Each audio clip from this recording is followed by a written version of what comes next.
The command cracked across the dock like a thunderclap. "Get out now." Every head turned. A uniformed officer, jaw clenched, fingers stabbing the air, stood inches away from a black man in a dark suit. Behind them, the yacht gleamed spotlights kissing its name in gold. Pinnacle majesty. Guests froze mid-conversation, champagne flutes trembling in their hands. The man at the center of it all didn't flinch. His eyes, calm and deliberate, met the officer's rage with silence. He wasn't just another guest, but nobody here knew that yet. To them, he was a stranger being publicly erased at the entrance of $1 million party. The crowd shifted uneasily. A young woman in a red dress whispered, "Why are they pushing him out?" A man in a tailored tuxedo smirked, "Because he clearly doesn't belong." The words cut through the night like broken glass, jagged, loud, and meant to draw blood. The officer pressed forward, voice sharp enough to slice the evening in half. "This is a private event, not for people like you.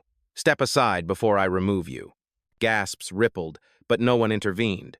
The silence of complicity wrapped the dock like chains. The man's shoulders remained steady, his breath even. He had heard this before, different rooms, different uniforms, always the same message: you don't belong. And yet, he stood anchored, as if the planks beneath his feet were steel, as if the yacht itself answered to him. Before we continue, where are you watching from? Drop your city or country in the comments below. And if you believe in dignity and justice, hit like and subscribe. These stories spark change. And we're glad you're here. Now, back to him.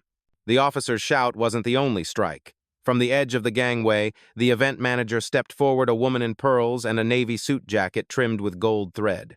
She didn't raise her voice. She didn't need to. Her authority carried like the tide. "Remove him," she said, her hand slicing the air. "He's not on the list." Guests shifted, some nodding, some averting their gaze. Phones lifted discreetly.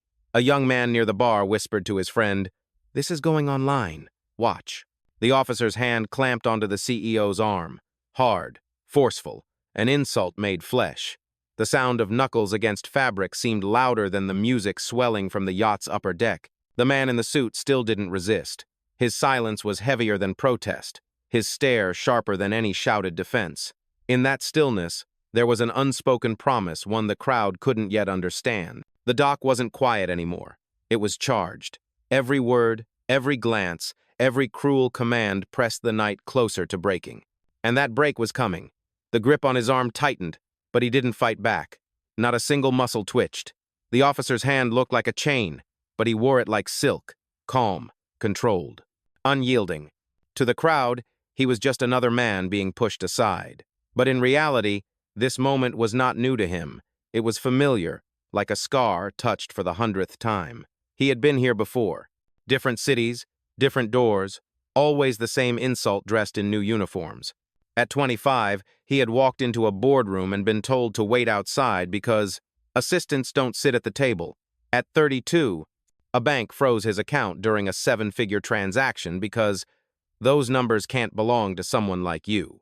And now, years later, with empires under his name, the same old voice whispered through a new mouth, "You don't belong." His silence wasn't weakness. It was a blade, sharp, polished, waiting. The officer yanked again. "Move." The word came out like a verdict. Guests shifted uncomfortably, some shaking their heads, others pretending not to notice. Then, from the edge of the dock, a voice cut through, "This doesn't look right." It was a younger man, barely 30, phone raised halfway, thumb hovering over the record button. His hesitation carried the weight of everyone's unease. The manager's eyes snapped toward him. "Put that away. This is a private affair." Her tone was clipped, rehearsed, dripping with entitlement. But her warning didn't stop the ripple. Another guest, an older woman in a silver shawl, leaned closer to her companion. "Why are they humiliating him in front of everyone?" she whispered, not as soft as she thought. The air shifted. Quietly, slowly, the dock itself seemed to lean toward the man in the suit. And still, he hadn't said a word. His jaw remained firm, his gaze anchored on the officer holding him. It was as if he was letting the weight of their actions pile higher and higher, stacking bricks of injustice until the wall could collapse under its own arrogance. From the yacht's deck above, music played polished jazz meant to soothe, but against the raw scene unfolding below, it sounded almost mocking. Each note landed like an echo of indifference. The young man with the phone finally lowered it, but not before muttering, "Somebody has to say something." His voice trembled, carrying further than he intended. The dock hushed again, ears catching the strain of courage breaking the silence. And in that charged quiet, the black man finally moved. Not a step, not a struggle, just a slow turn of his head, eyes sweeping the faces around him. He didn't plead. He didn't protest. He simply looked, steady and unblinking, as if to ask, "Do you see me now?" The moment lingered, heavy, unanswered. The officer's grip remained, but suddenly it felt weaker, not because his hand had loosened, but because the room itself had begun to shift. The story was no longer just about him. It was about everyone watching, and they knew it. The dock didn't breathe. It bristled. The officer's hand still clamped on his arm, but now another figure pushed through the line of guests, the event manager. Her heels struck the wood like gavel blows, each step louder than the last. She stopped inches from him, pearls gleaming against the navy trim of her blazer. Her eyes scanned him like a counterfeit bill. And then she said it. "Escort him out. He's not a guest, he's a liability." Gasps, the kind that cut through polite music and polished manners. Some guests covered their mouths, others sipped nervously from crystal glasses just to look busy. The officer nodded, eager, and shoved harder. "You heard her. You don't belong here." His tone rose now, not just command, but contempt. "People like you try this all the time, sneaking in, hoping no one notices." The words dropped heavy, like stones into deep water. Ripples spread fast. A man in a tuxedo chuckled under his breath. "Trying too hard to look important," he muttered, just loud enough for those near him to hear. Another guest smirked, phone already angled discreetly for a photo, but not everyone laughed. The young man who had hesitated earlier clenched his jaw. The older woman in silver whispered again, sharper now, "This isn't right." Her companion tugged her sleeve, "Stay quiet," but she shook him off. The manager's voice sliced back in. "You're wasting everyone's time. These people paid to be here. You didn't. Remove him now." Her hand flicked like a dismissal, casual, practiced as if erasing him required no more effort than swiping dust from her jacket. The black man stood still, unmoved. Silence radiated from him, heavier than protest. That stillness only made the scene more unbearable to watch. The officer raised his voice again, loud enough for the entire dock. "Listen up. This man does not have clearance. He is trespassing. He will be escorted out one way or another." The announcement turned heads. Phones lifted higher. Someone near the yacht's entrance whispered, "This is going viral." Another murmured, "Careful, security's about to drag him." The man in the suit blinked slowly, his breath even, his silence deafening. He didn't resist. He didn't beg. He let their words pile up like evidence in a courtroom he already knew he would win. Then came the crack of escalation. The officer gestured toward the security gate at the dock's edge, signaling for backup. Two more guards moved closer, their radios hissing faint static, boots heavy on the planks. The crowd shifted, tension rolling like storm clouds. Guests whispered, some outraged, some entertained, some complicit. The music from the yacht faltered, as if the band itself felt the weight of what was unfolding below. And in that suspended moment, one truth became clear to anyone watching. This was no longer just about removing a man from a party. This was about removing a man from his place in the world. The air wasn't quiet anymore. It was charged, and the storm had only begun. The shove came harder this time. The officer's palm pressed against his chest, pushing him back toward the edge of the dock. The crowd gasped, a ripple of unease breaking through the thin veil of luxury. But the man in the suit still didn't fight. He simply adjusted his footing, steady as stone, his shoes gripping the wood as if the dock itself refused to let him fall. His silence was no longer just patience. It was defiance, sharpened into steel. The manager's voice rose, thin but piercing, echoing over the water. "Do you understand me? You are not welcome here. You're wasting everyone's time." Her words cracked like whips. Every syllable meant to humiliate. And then she leaned closer, her tone dripping with venom. "Stop pretending you belong. Everyone sees the truth. You don't." The insult carried, heavy and deliberate. Phones caught it. A guest near the bar winced, whispering to his date, "That was too far." But no one stepped in. Not yet. Two more guards closed in, their radios sputtering with static. One muttered, "Call it in," as his hand hovered over the device clipped to his belt. The implication hung in the air. Escalate. Label him a threat. Hand him to the police.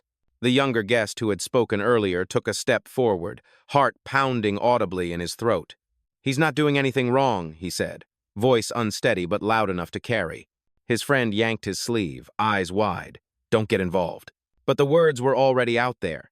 The silence that followed was heavier than the music above, which now sounded hollow, forced. Even the trumpet on deck cracked a sour note, as if the air itself refused to cooperate. The officer barked again, louder, sharper, trying to bury the witness's voice. "Back off. This man is a trespasser. He's being removed for security reasons." Security reasons. A phrase like armor, like policy wrapped around prejudice. The words carried authority, but also a chill. They were the same words used to strip dignity in boardrooms, airports, lobbies. And now here, on this dock, in front of hundreds of silent witnesses, the man in the suit breathed once slow, deliberate. His jaw tightened just slightly. Then he looked past the officer, straight into the crowd. His eyes moved across every face, every camera, every guest choosing silence over courage. He didn't say a word. He didn't need to. His stare asked the question none of them could escape. "If you were in my place, would you want them to look away too?" The manager, unsettled by the quiet power in his gaze, snapped again.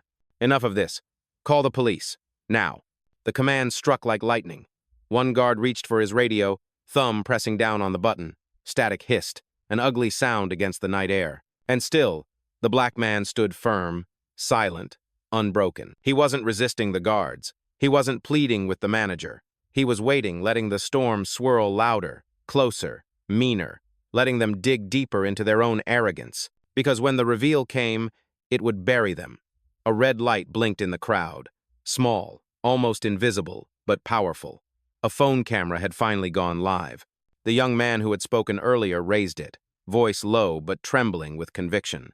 "If they're going to drag him out, the world needs to see it." His friend hissed, "Put it down. You'll get thrown out too." But the lens stayed steady, pointed straight at the officer gripping the black man's arm. Others noticed. Slowly, deliberately, more phones lifted. A ripple of screens glowed against the dark water, reflections dancing on the polished hull of the yacht.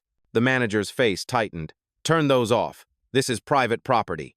Her voice cracked, less like command and more like fear. But the damage was done.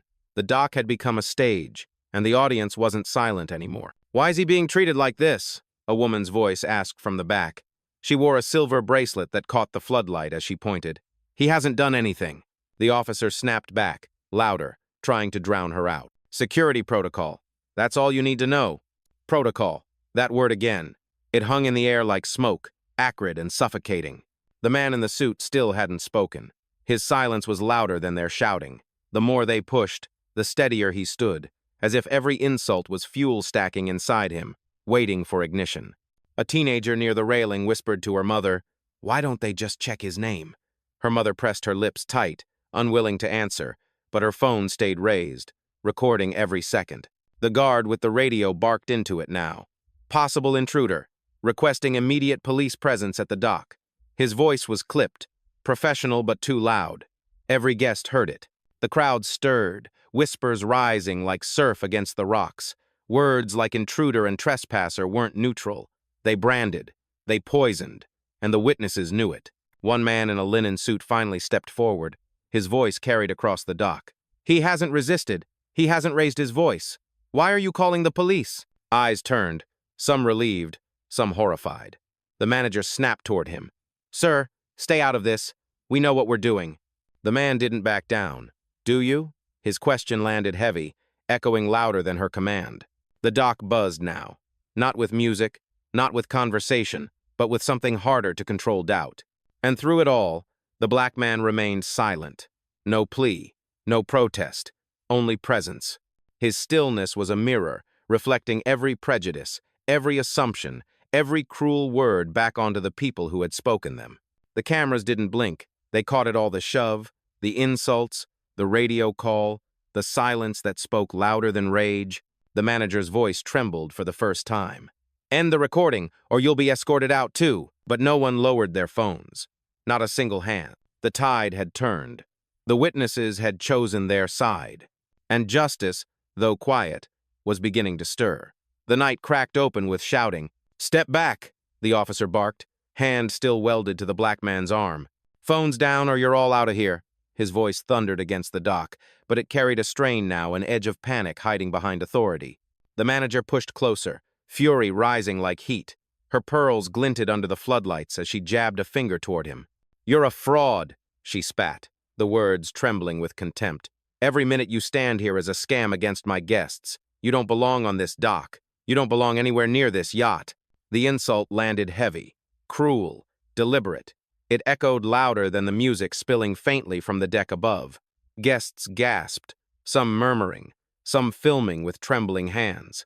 The black man didn't flinch. His stillness seemed carved from stone. But the manager wasn't finished. Her voice rose sharper, slicing through the whispers. "Remove him now. If he resists, detain him. I don't care what it takes." The officer's grip tightened. Another guard stepped in front of the man, blocking the path back to the gangway. Two more circled behind, closing the circle like wolves. Radios hissed, static spitting in the air. It wasn't security anymore. It was spectacle. Guests pressed back against the railing, eyes darting between phones and faces. The younger man recording earlier muttered, "This is insane." A woman nearby whispered, "They're treating him like a criminal without proof, without anything." But the guards didn't care. They shoved again, harder this time, forcing his shoulders back. One hissed under his breath, "Move before we drag you!" And then, the words that split the dock like lightning, "Call the police now. Tell them we have a black male trespasser uncooperative." It wasn't shouted. It was spoken into a radio, low and precise. But the words carried anyway. They always carried. The crowd erupted in a wave of whispers. Did she just say? She really went there? This is going online. Right now. The black man remained silent, but his silence wasn't passive. It was alive, thrumming with unspoken power. Every insult stacked higher, every shove another brick, every word another nail. They thought they were burying him. In reality, they were building the case against themselves. From the upper deck, laughter spilled a group of VIPs, oblivious, unaware the storm was seconds from breaking. The jazz faltered again, the trumpet squealing off-key. Even the music seemed ashamed. The manager shouted once more, desperation bleeding through her authority. "Don't just stand there. Get him off my dock." Her voice cracked, not with strength but with fear, because she could feel it now. The shift, the watching, the silent reckoning building in every lens, every whisper, every witness. The dock was no longer hers. It was a courtroom, and the verdict was coming. The dock snapped into chaos. The first guard yanked at his wrist, twisting hard as if cuffing him in front of the crowd. Another reached for his pocket, growling, "Empty your belongings. Now." Their voices weren't commands anymore, they were accusations dressed as orders. The man in the suit didn't resist. He let the shove roll across his chest like wind against steel. But the sight of uniformed hands pawing at him cracked the crowd's restraint. "Hey!" a woman shouted, her phone raised high. "You can't touch him like that!" Her voice trembled, but the words cut sharper than any order barked by the guards. The officer sneered back at her. "Stay out of this, ma'am. He's a suspect." Suspect. The label slithered across the dock like oil, staining everything it touched. Guests muttered, shocked but frozen, unwilling to step closer, yet unwilling to look away. Then came the shove, hard, deliberate, meant to humiliate. The guard pushed him backward until his shoes scraped against the dock's edge, the black water glinting just inches away. Gasps broke out like thunder. The manager's voice sliced over the panic, shrill now, cracking with something less like confidence and more like fear. "You see? He doesn't belong here. He's dangerous." Dangerous. The word ricocheted off every phone, microphone, off every witness's chest. To some, it sounded absurd. To others, it sounded familiar, the oldest excuse in the book. The man's silence held, his breathing steady, his shoulders unmoved. But his eyes, sharp and deliberate, flicked across the crowd as if locking each insult into memory. One guard grabbed for his phone, fingers curling around it like a thief in plain sight. "We're confiscating this. Evidence." The younger man recording earlier shouted, voice breaking, "You can't steal his phone. He hasn't done anything." His words rang out, shaking loose the hush that had gripped the dock. More voices joined murmurs first, then stronger. "This is wrong. Let him go." "Why won't you check his name?" The manager snapped back, her veneer cracking. "Because names can be faked. Because people like him try to slip through, pretending they belong." The crowd recoiled at the phrase "people like him." Phones captured every syllable, screens glowing brighter, lenses hungrier. The guard holding his phone sneered. "What do you have to hide? Huh?" He shoved again, his voice thick with authority borrowed, not earned. And yet, the black man didn't move. He didn't flinch, his voice still locked behind his lips, his silence sharper than a blade. But in that silence, the atmosphere changed. It wasn't just tension anymore. It was anticipation. Witnesses could feel it. Something was coming. The dock vibrated with it, the creak of the planks, the hiss of radios, the rapid tapping of thumbs uploading clips already racing across the internet. The guards thought they were erasing him. In truth, they were writing the prologue to their own downfall. And as the crowd swelled, as outrage pressed harder against fear, one truth echoed in the air. The breaking point was here. The dock had reached its breaking point. Guards tightened their grip, the manager barked commands, and guests whispered furiously into their phones. The scene was fire, but the man in the suit remained ice. Then, with the slow precision of someone who knew exactly what came next, he moved. Not to struggle, not to argue, simply to reach into his jacket. The guards stiffened instantly. "Hands where we can see them," one barked, shoving him hard enough that the crowd cried out. But he didn't flinch. His hand emerged steady, holding nothing more dangerous than a sleek black phone. He pressed a single button. Calm, quiet, deliberate. On the other end, a voice answered almost instantly, clear and professional. "Protocol active?" His lips parted for the first time that night. His voice was low, measured, carrying more weight than the officer's shouting ever could. "Activate ownership verification. Live. Right now." The crowd shifted. The words cut through the chaos like a blade. Ownership. Verification. The terms didn't belong to an intruder, they belonged to someone with claim. The manager's face blanched, then hardened. She snapped, "Don't listen to him. It's a trick. People like this." But she was drowned out. The voice from the phone carried loud and crisp, echoing against the water. "Confirmed. System prepared. Stand by for broadcast." The guests froze. "Broadcast?" One of the guards hesitated, grip loosening just slightly. What is this?" The man in the suit didn't answer him. He kept his gaze steady, his silence alive with intent. Then, into the phone. "Transmit ownership documents to the Yacht's network. Timestamp everything. Public visibility." A ripple tore through the crowd. Words like documents, network, public hit harder than fists. People leaned closer, their screens ready, anticipation sparking like electricity in the night air.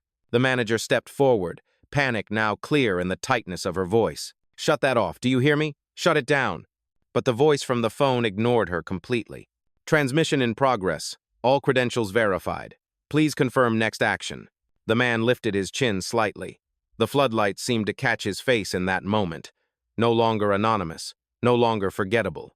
His silence turned into something else, authority in waiting. For the first time, the guards faltered. One glanced nervously at the glowing phones in the crowd. Another shifted his weight, uncertainty breaking through the rigid mask of control. And the witnesses knew it.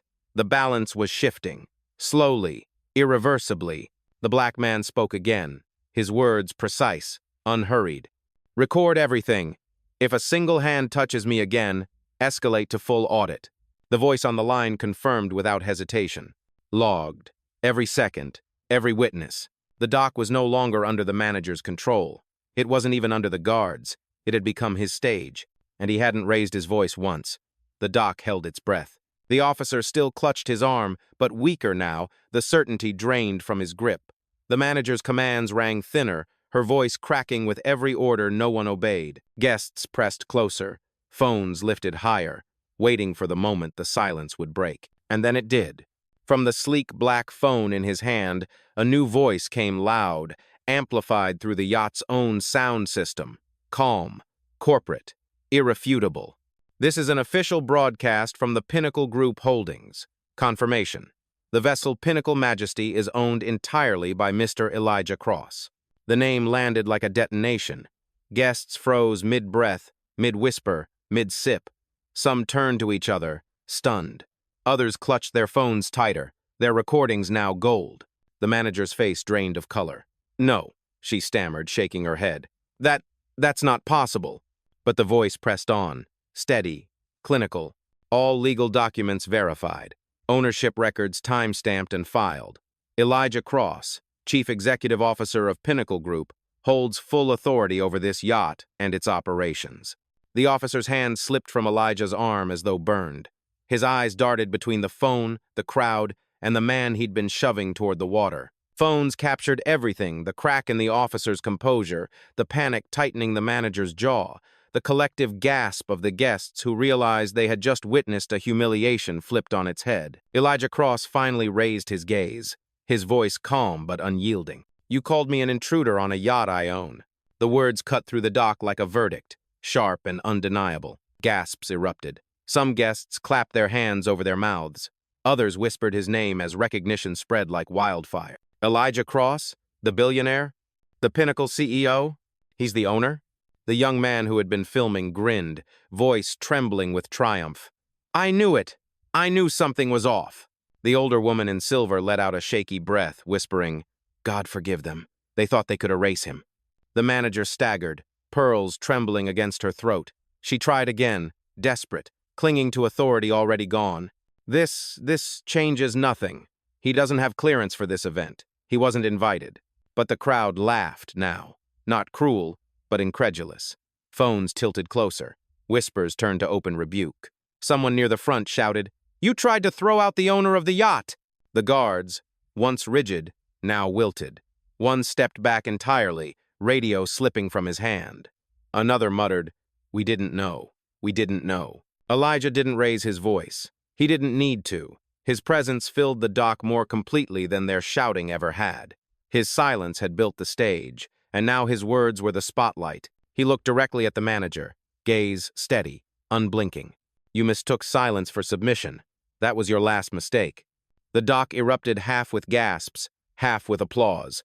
The witnesses weren't neutral anymore. They were participants, allies, amplifiers.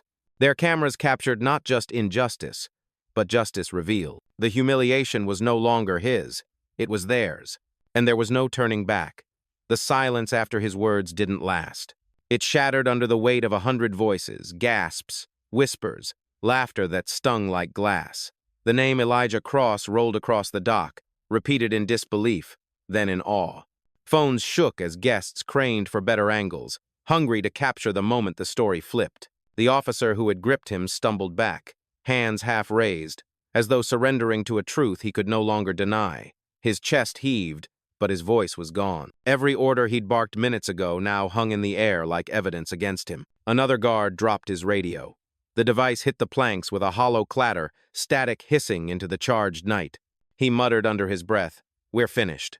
The words weren't meant for anyone, but the phones caught them, microphones swallowing his fear. The manager tried to rally, her voice cracking like a snapped bowstring. "This is a misunderstanding. A mistake." But the crowd didn't buy it. The young man recording earlier called out, "A mistake? You called the owner a trespasser." The accusation struck harder than any shove. Murmurs swelled, swelling into open outrage. Shameful. Unbelievable. They tried to humiliate him. The older woman in silver took a step forward, her voice steady, righteous. "We all heard you. You didn't just doubt him, you degraded him. And now the truth's out." Applause broke, then raw, scattered, but growing. Guests who had been silent now chose a side, their claps echoing like hammers driving nails into the coffin of arrogance that had ruled the dock minutes before. The manager's face drained of color, her pearls trembling against her collarbone. She tried again, voice shrill now, desperation bleeding through. "You don't understand protocol, he wasn't on the list." Elijah's gaze cut into her like steel. He didn't raise his voice. "The list belongs to me." The crowd roared. Phones surged higher. The balance was gone, stripped away, replaced by something electric, unstoppable. The guards stepped back, retreating into the shadows, their authority dissolved in the glow of every camera trained on them. The officer who had shoved him now stood alone, sweating under the floodlights, staring at the man he had tried to erase. Guests whispered furiously, "They're done. This video's going viral tonight." He didn't even have to shout. The dock had turned. What was once a stage of humiliation had become a courtroom, and the verdict was unanimous. The guilty were not hidden. They stood trembling, visible to the world. Elijah hadn't moved more than a step, hadn't raised his voice beyond a calm command. And yet, in that stillness, power had shifted completely. The witnesses weren't just watching anymore. They were recording, amplifying, judging, and justice was no longer a question of if, but when. The manager's knees buckled. She grabbed the railing, her pearls clattering as if even they wanted to flee her neck. The dock wasn't hers anymore. The night wasn't hers. It belonged to him. The applause didn't fade, it built, rolling across the dock like thunder. Phones stayed high, their red lights burning holes in the night. Every lens, every witness, waited for the next move. Elijah Cross gave it to them. He lifted the phone once more, voice low but firm. Confirm termination of staff authority, effective immediately. The voice on the other end was crisp, unshaken. Processing now. Dock security access suspended. Event management credentials revoked. Stand by. And then it happened. The officer's radio let out a sharp beep, then went dead. His badge, clipped to his chest, buzzed red before shutting off completely. He stared at it in disbelief, tapping the button again and again, but nothing answered. A second guard's earpiece flickered, the line cutting out. Another's ID card flashed red in error before locking itself. One by one, their tools of authority dissolved, stripped bare in front of the very crowd they had tried to control. Gasps broke into cheers. Someone shouted, "He just shut them down." The young man filming laughed out loud, his voice ragged with triumph. "This is justice. Real justice." The manager clutched her tablet, desperate, fingers jabbing the screen for rescue. But when she swiped her login, the device froze. An error blinked in bold letters, access revoked. Her face drained of color. No, this can't. Elijah's chaza stayed steady, his voice ablaze. "You called me a fraud in front of witnesses. You tried to erase me on my own dock. That ends tonight." The manager shook her head violently, pearls trembling at her throat. "You can't just cancel an event." "I own the yacht," Elijah said, each word sharp and undeniable. "And I own this event. It's over." The declaration cracked the night in half. Cheers erupted, fierce and relentless. Guests clapped, some shouted, some simply recorded in awe. The dock had become an arena, and the verdict rang out with the force of a gavel. Elijah turned toward the guards, his tone even, final. "Leave, all of you, effective immediately." They hesitated, shame carving lines into their faces. But the truth was irreversible. Their badges, their radios, their authority gone. One by one, they stepped back, retreating down the dock, swallowed by shadows and silence. The manager remained, frozen in place, her authority stripped bare, her audience now hostile. Guests whispered her downfall into their phones, their comments racing across live streams. Her name, her face, her arrogance, all captured forever. Elijah didn't shout. He didn't need to. His calm was more commanding than rage, his silence sharper than their insults had ever been. He had erased them not with fists, but with truth. Not with anger, but with power. The dock cheered louder. The humiliation was complete, the reversal absolute. And for the first time, the night truly belonged to him. The dock had transformed. Where humiliation once echoed, now applause thundered. Where authority once barked, now silence reigned, the kind of silence that bends knees and lowers eyes. The guards were gone. The manager stood paralyzed, stripped of power, her pearls trembling as though they understood what she had lost. And at the center of it all, Elijah Cross stood unshaken, calm, commanding, entirely in control. He let the noise roll for a moment, the cheers, the whispers, the applause that felt like justice made sound. Then he raised a hand, and the dock obeyed. The voices dimmed, the phones steadied, and every eye locked on him. His words came low, deliberate, steady as stone. "You tried to erase me on my own dock. You thought silence meant weakness, but silence is power, and tonight it spoke louder than your insults ever could." The crowd murmured, shivers rippling through them. Someone whispered, "That's going viral right now." Another simply whispered, "Amen." Elijah turned toward the yacht, its golden name gleaming against the black water.